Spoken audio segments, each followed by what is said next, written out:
Welcome back to BCN news. Visakha Rushikonda భవనాల చుట్టూ వస్తున్న వార్తలపై వైసీపీ నేత మాజీ మంత్రి గుడివాడ అమర్నాథ్ స్పందించారు.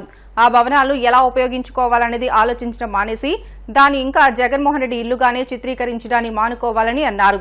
విశాఖను తాము ఎగ్జిక్యూటివ్ క్యాపిటల్ చేయాలని అనుకున్నామని, కానీ అనేక అడ్డంకులు సృష్టించారని అసహనం వ్యక్తం చేశారు.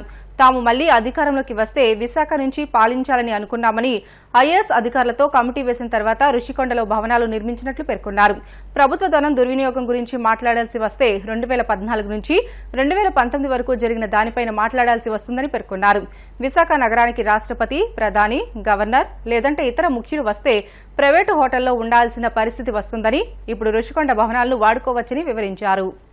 రాష్ట్ర ప్రజల్ని ఏమార్చేటువంటి ప్రయత్నం నిన్నటి నుంచి జరుగుతున్నటువంటి సందర్భాలు మనం చూస్తా ఉన్నాం. స్థానిక శాసనసభ్యులు చాలా మంది వారి కార్యకర్తల్ని, అలాగే చాలా మంది మీడియా సహచరుల్ని అందరినీ కూడా వారిని అందరినీ లోపలికి తీసుకొని వెళ్లి చేసినటువంటి ప్రచారం, తర్వాత జరిగినటువంటి దుష్ప్రచారం, ఇవన్నీ కూడా ఒక్కసారి ప్రజల్ని ఆలోచన చేయమని చెప్పి కోరుతా ఉన్నాం.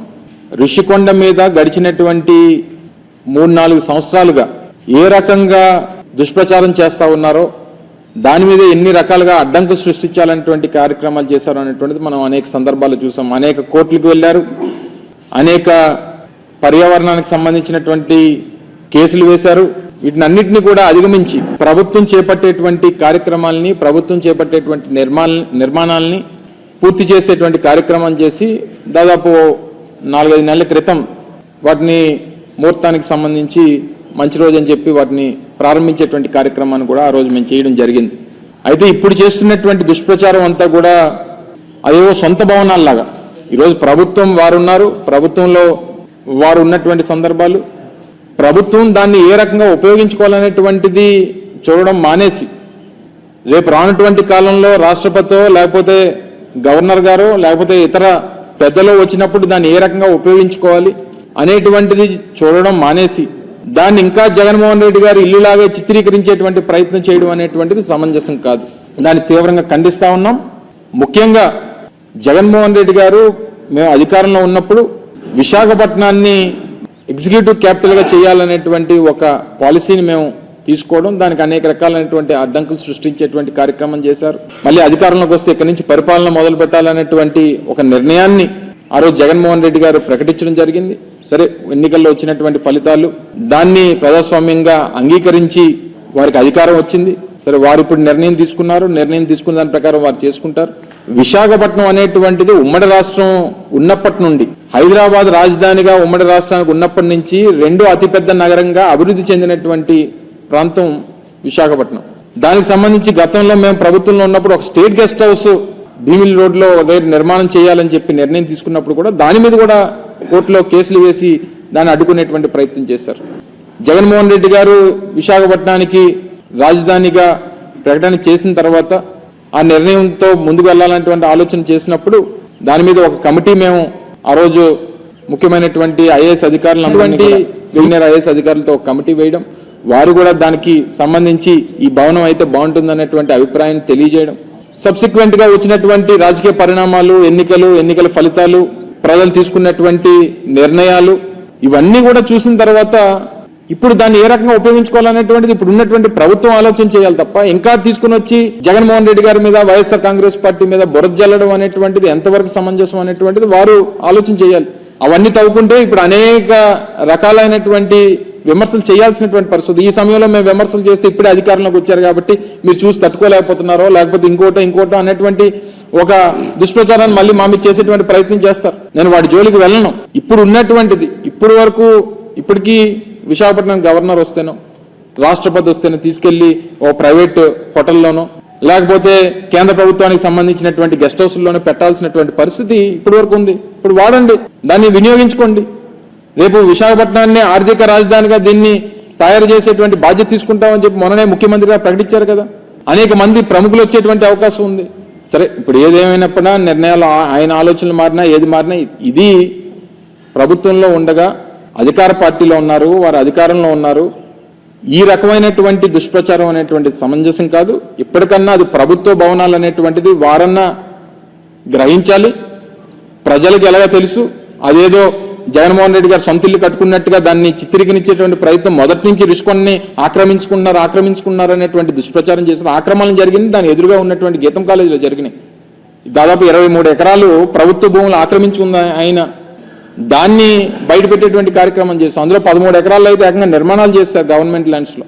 సో ఏదేమైనప్పటికీ ఇది మేము విమర్శలు చేయడానికి కానీ వాళ్ళు మా మీద దుష్ప్రచారం చేయడానికి ఇది సమయం కాదు.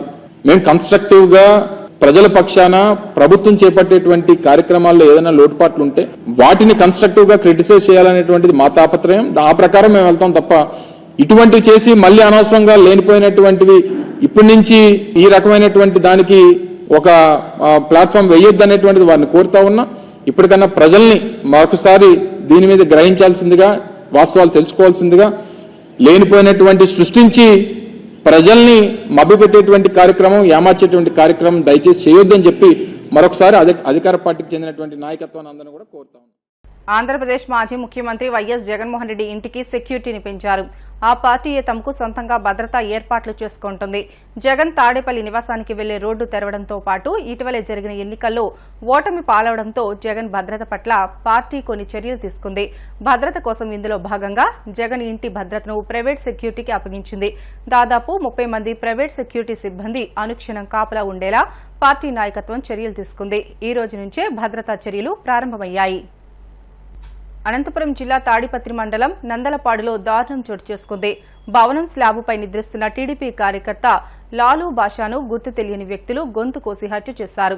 తాడిపత్రి నందలపాడులో మెకానిక్ షాప్లో పనిచేస్తున్న లాలూ బాషా తన భవనంపై నిద్రిస్తున్న సమయంలో ఈ ఘటన చోటు చేసుకుంది. లాలూ బాషా గతంలో కొన్ని కేసుల్లో నిందితుడిగా ఉన్నారు. పాత కక్షల కారణంగానే హత్య జరిగి ఉండొచ్చని పోలీసులు భావిస్తున్నారు. తాడిపత్రి డీఎస్పీ జనార్దన్ నాయుడు, పట్టణ సీఐ నాగేంద్ర ప్రసాద్ ఘటనా స్థలానికి చేరుకుని వివరాలు సేకరించారు. మృతుని తండ్రి మహబూబ్ బాషా ఫిర్యాదు మేరకు కేసు నమోదు చేసుకుని పోలీసులు దర్యాప్తు చేపట్టారు. నెల్లూరు జిల్లా కోవూరు సమీప జాతీయ రహదారిపై కారులో వెళ్తున్న ఓ కుటుంబం ప్రమాదానికి గురైంది. ఒంగోలు నుంచి నెల్లూరు వైపు వెళ్తున్న కారు అతివేగంగా వచ్చి లారీని, డివైడర్ని ఢీకొట్టింది. ప్రమాదంలో ఓ వ్యక్తి అక్కడికక్కడే మృతి చెందగా మృతుని భార్య, 2 పిల్లలకు గాయాలు అయ్యాయి. క్షతగాతులను అంబులెన్స్లో ప్రభుత్వ ఆసుపత్రికి తరలించారు. బాధితులు ప్రకాశం జిల్లా గుంటుపల్లికి చెందిన వారిగా పోలీసులు గుర్తించారు. కేసు నమోదు చేసి దర్యాప్తు చేస్తున్నామని పోలీసులు తెలియజేశారు. పశ్చిమ బెంగాల్లోని డార్జిలింగ్ జిల్లాలో కాంచన్జంగా ఎక్స్ప్రెస్ గూడ్స్ రైలు ఢీకొన్న ఘటనలో మృతులకు ఎక్స్ గ్రేషియాను పెంచారు. ఈ ఘటనలో 15 మంది ప్రాణాలు కోల్పోగా 60 మందికి పైగా గాయపడ్డారు. దీంతో కేంద్ర రైల్వే శాఖ మంత్రి అశ్విని వైష్ణవ్ హుటాహుటిన డార్జిలింగ్ బయలుదేరి వెళ్లారు. ప్రమాద ఘటనపై తీవ్ర విచారం వ్యక్తం చేసిన ప్రధానమంత్రి నరేంద్ర మోదీ మృతుల కుటుంబాలకు ప్రధానమంత్రి జాతీయ సహాయ నిధి నుంచి 2 లక్షల ఎక్స్ గ్రేషియా, క్షతగాతులకు 50,000 చొప్పున ప్రకటించారు. ఆ తర్వాత ఎక్స్ గ్రేషియా పెంపును అశ్విని వైష్ణవ్ సామాజిక మాధ్యమం మృతుల కుటుంబాలకు 10 లక్షలు, తీవ్రంగా గాయపడిన వారికి 2.5 లక్షలు, స్వల్పంగా గాయపడిన బాధితులకు 50,000 ఎక్స్ గ్రేషియా ఇవ్వనున్నట్లు ప్రకటించారు. ఇదిలా ఉంటే మృతుల సంఖ్య ఎంతనేది మాత్రం ఆయన తన పోస్టులో స్పష్టం చేయలేదు. బోగీలో చిక్కుకున్న వారిని వెలికితీసే చర్యలు కొనసాగుతున్నందున మృతుల సంఖ్య పెరిగే అవకాశం ఉందని తెలుస్తోంది. వార్తలు ముగించే ముందు ముఖ్య అంశాలు మరొకసారి. పోలవరం ప్రాజెక్టు కీలక వివరాలను వెల్లడించిన సీఎం చంద్రబాబు. గత 5 ఏళ్లలో ప్రాజెక్టు నిర్మాణం వెనుకబడిందని ఆరోపణ.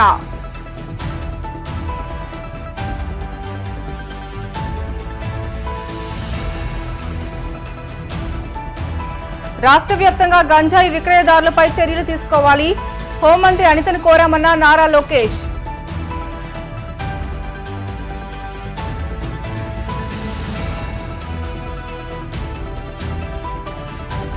విశాఖ ఎయిర్పోర్టుకు చేరుకున్న కేంద్ర మంత్రి రామ్మోహన్ నాయుడు. స్వాగతం పలికేందుకు ఉత్తరాంధ్ర నుంచి భారీగా తరలివచ్చిన అభిమానులు.